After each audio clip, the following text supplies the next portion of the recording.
from Canyon Lanes at Morongo Casino, here for the title matches of today's JBT event. Both divisions are right on the same pace of each other. To the left in the scratch division, Hunter Mays is taking another crack at joining the 20 title club. He's going to have to get past a red-hot Caitlin Abagana to do so. Hunter has climbed the ladder this far to reach top seed Caitlin for the title. He struck in the first on the left lane, and he tickles them all down for 2 in a row to open the match on the right lane. To their right, this is another red-hot bowler, Jacob McGuff. He won at Mira Mesa. He's looking to do it again here at Canyon, which, by the way, he called. There is no lack of confidence in Jacob.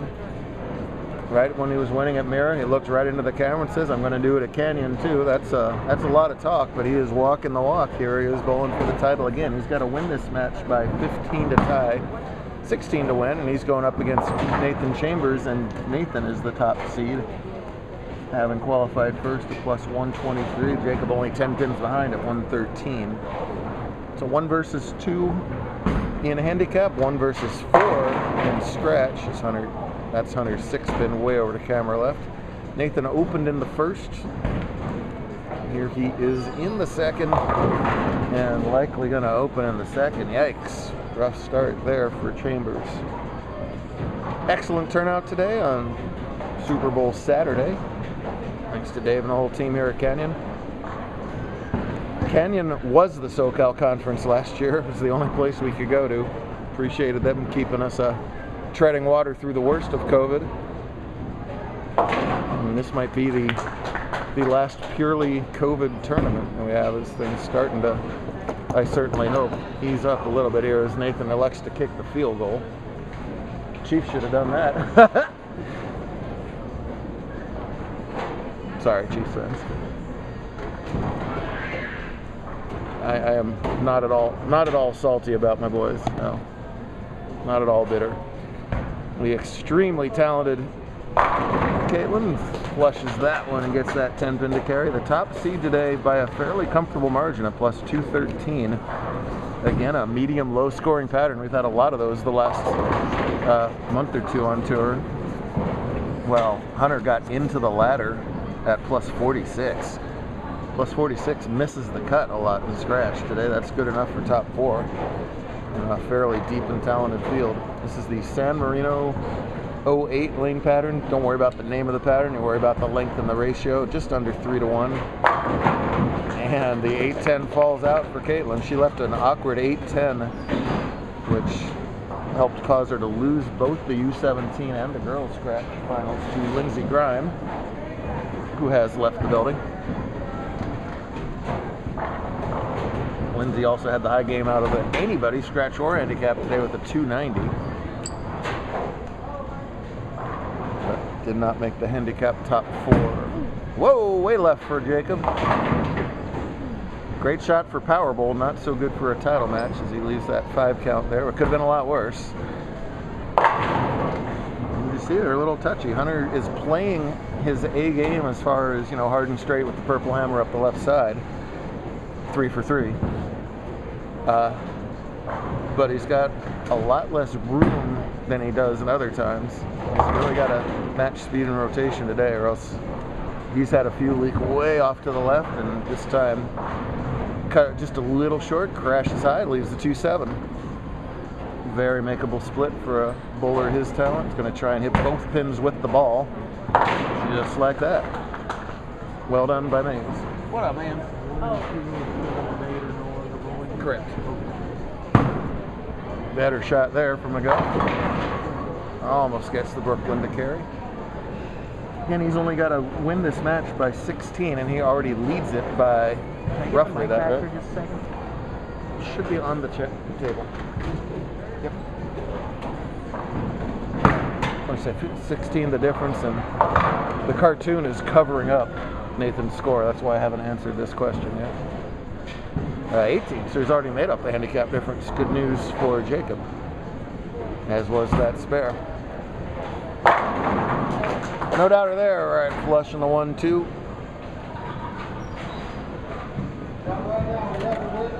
Trails by 3.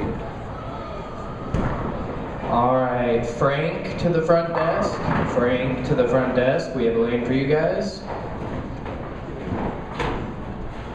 said Frank singular, but a lane for you guys.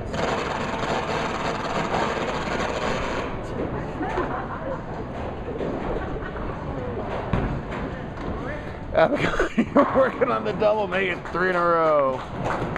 No doubter about that one. Some of those you're watching the 10 pin, that one just faced up dead perfect. That's that Helios by some other ball company, not Ebonite, that a lot of people seem to really like.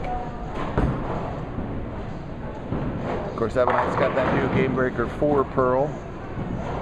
And Ebonite's their title sponsor, dang it. We wouldn't have these tournaments at the prize funds we do without everything they do for us. Is that a pretty good save, since I mentioned some other company's ball? All right, thank you. Caitlin for 4 in a row. Has it. Caitlin, as well as Avery, went out and made the PBA Junior Girls National Finals. They bowled out in Dallas right before Cortez and Wesley and Jacob bowled that memorable finals. The Players Invite a couple weeks ago. McGuff chops that spare, and meanwhile Nathan doubled, so this match has turned around quite a bit over here in handicap. Meanwhile, Hunter needs to strike to get back within 10. No, boy, he's starting to lose that right-hand lane. He liked that off his hands. Checked up earlier than he thought it would. He's very good with all that ball speed of breaking up splits like that. No dice this time. 4-6 likely opening. Big advantage Abagana. Jacob's got to get the ship righted here too, as he's had 2 opens in his last 3 frames. We certainly never run out of videotape whenever Jacob is bowling. Whenever any handicap bowler is bowling for that matter. Handicap was on one side of this center, and there's a whole other side behind us and scratches on. Handicap did the entire semifinals today in like quite literally about 40 minutes. I mean, they just boom, and they were gone. I'm done with it. Scratch was halfway through game 2.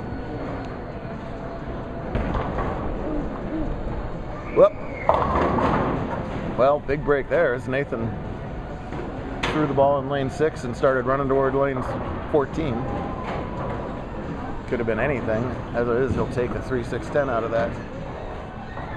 72 in the 5th if he's oh, they had other graphics up there. I don't care for that. Because now I can't see the other bowler. Trying to get both of them here on this shot. Hunter's going to be coming in camera left. Nope, Nathan misses his. Wow, again high. So now both ones are starting to check early on him. This time does break up the split. Also threw away a pin count on that split attempt. That's 2 pins on the scoreboard. That can certainly be a factor later. All right, now Caitlin will have a chance to blow him out.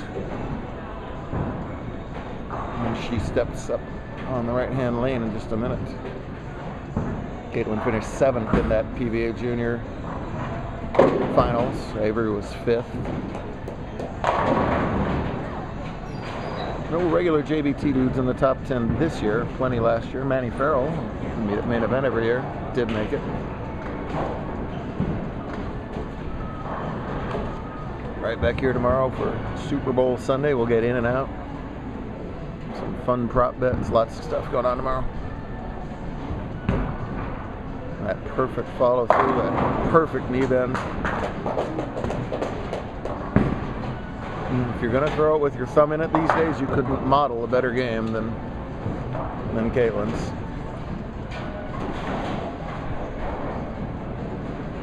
I feel like it's the best of both worlds. She's got that great physical fundamentals that allows her to repeat shots, but she's still, and I don't even, especially for a girl is what I'm going to say, but I hate that, but just for any human being, has plenty of pop on the ball. And in the right part of the lane too. She misses left and the ball holds for her. She misses right and it just faces up right into the pocket. She has turned this into a runaway. She's in the 240s. The best Hunter can do is still 223, so not over, but heaps of trouble, to say the least. Yo! Gasps from Team McGuff after he threw that ball. That was way off to the right. Hunter's got to put up, he's got to figure out lane 4 first of all. Boy, made the adjustment, and then just no room at the pocket right now. High twice in a row, make a move, and then just way light. That was not an applause of satisfaction he just gave when he was up there.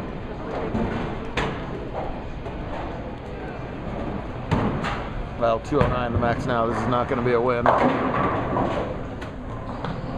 Anything less than a win is how I feel after Tampa loses, how Hunter feels after any non-win. There's a big Brooklyn for Chambers, as this match has gotten a little dirty here in handicap. Boy, 128-8. So Chambers trails by 10 scratch as it stands right now, but he's getting 15. So we're within a mark here. Whoa! Both bowlers. I'm sorry, Nathan on a strike, McGuff on a spare. So anyway, this is a key shot here, is what I'm trying to say. Funny carry on the 7. He does not care, I guarantee. Yep, unable to get the double, so that's important for Jacob. That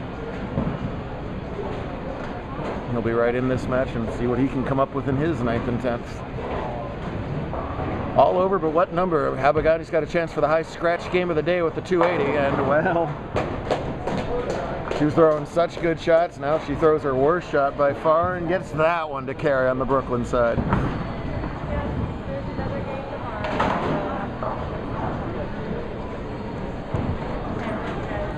So Hunter will remain stuck on 19 for one more day, and Nathan chops that spare, and wow. On the bench, Jacob gets a tremendous break. See if he can capitalize.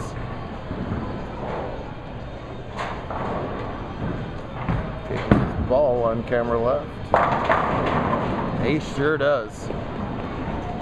Ooh, put his game face on that one. Walk back there. JBT second place. Ay, ay, ay. No 6-8s and no 8-10s, but no fun either. That's all I right. should have figured. I mean, I bowled 3 games right there. I should have known I had to move somewhere. Another day coming. No, but after that great night. Get yours today. Wait a second, what is it? Phase 4. But never heard of it. Nope. Nice try, lady. Nice try.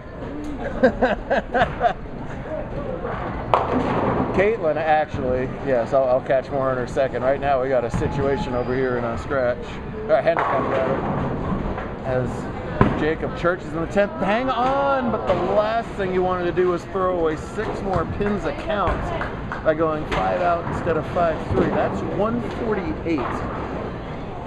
Nathan's getting 15, like I said, so that's essentially 141. Nathan needs 8 pins on 2 balls to win his first title. If he somehow gets less than that, Jacob pulls the Houdini of the week. Oh no, that's trouble. Oh my goodness, we're not there yet. 6, that's 132. I wouldn't be surprised if Jacob was, I would be surprised if he 2 pins, let me just add this up again. 2 pins wins, right? No. I'll be very surprised if Jacob wins first place. Well, 2 pins wins here. I wouldn't even try to make it. I just try and make a 3-6. But still. That is just enough, and it was the count on the Greek church that is going to make the difference. He had to win by 15. He wins by 13, and Nathan Chambers escapes with a first career JBT title. And he's so shocked he's sitting. Wow, a crazy ending as both bowlers open, but it's good enough. A noble effort by Jacob to get the win that he said. All right, only because you just got it. What is it called? The Fuke? What's the program? Nathan, 6th frame. He went 7 out, not 7-1. Bounced out of the Quick. I'll be back with you, Caitlin. So wait 1 second here. Nathan, come on over here. No.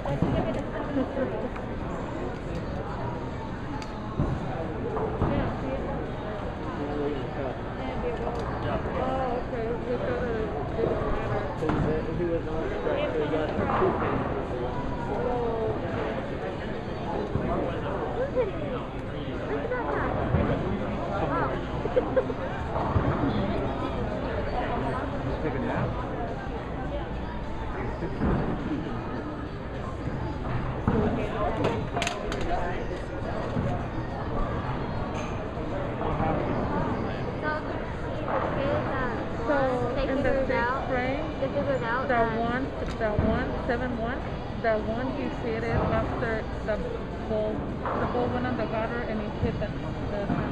so they thought he won until someone came over and said that it hit the gutter, and then and so that means probably Jacob won. It's a tie, right? Yes. Oh, Okay, we thought it didn't matter, but I guess it does. We don't know how to count, I'm sorry. I'm glad somebody mentioned it, so we're gonna get this right. I was waiting for him to say something. Let's be honest. Well, if he said, let's see. It doesn't matter.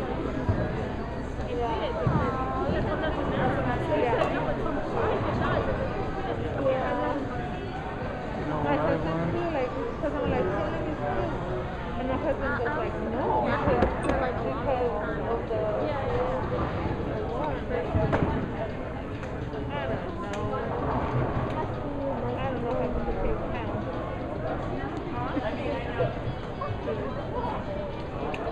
How long will this go into like figure?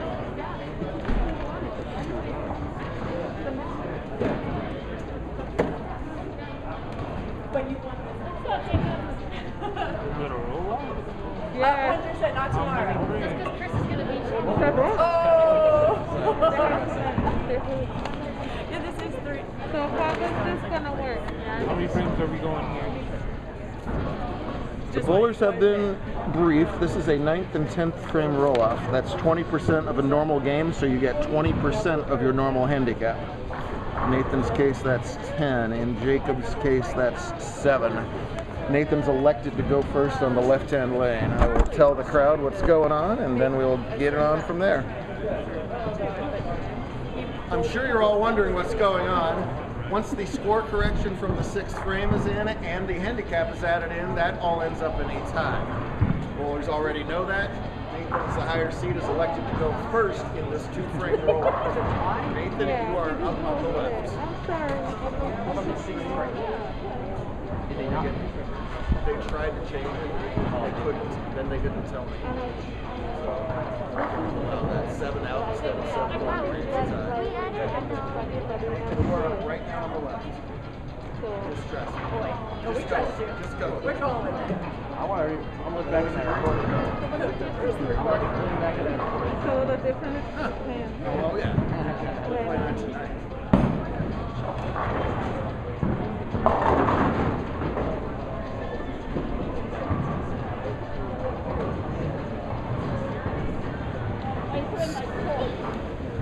So I don't know if I was on. That handicap is 20% of the bowler's normal handicap. I don't know if I was on camera or what. This is a 9th and 10th frame roll-off. Nathan's getting 3 pins in this 2-frame roll-off. He elected to go first on the left-hand lane. That was a quite a scenario, to say the least. Jacob, you're up in the right lane, 9th frame. Right lane, Jacob. Right. Jacob, your other right. Don't do this to me. Jacob doesn't know what to do. It's the 3rd difficult directing thing I've had to deal with today now.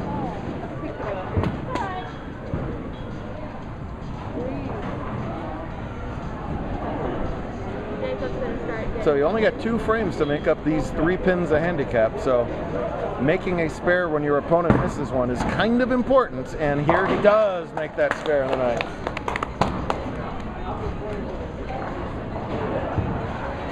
All right. So what happened? There was a score change which they attempted to make, failed, and then failed to get me down there. What can I tell you?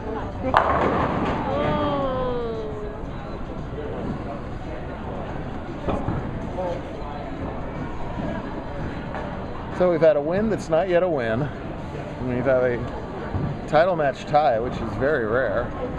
We have McGuff shooting at his 5-pin, which he misses. Oh no. After all that, Jacob, who's a good bowler, ends up missing a 5-pin. Nathan, right lane, 10th frame. Here's the score if you want to see it.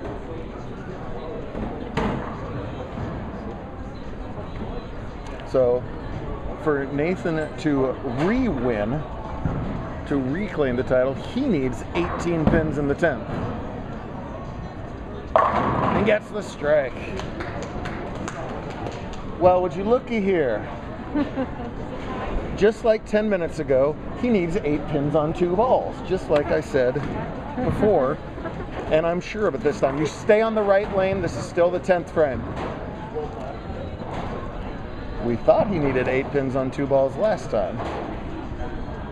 This time, I darn promise you he needs 8 pins on 2 balls.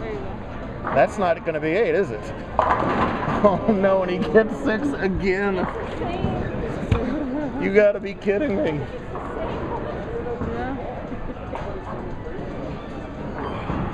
So once again, 1 pin is a tie, 0 pins is a loss, 2 pins is a win.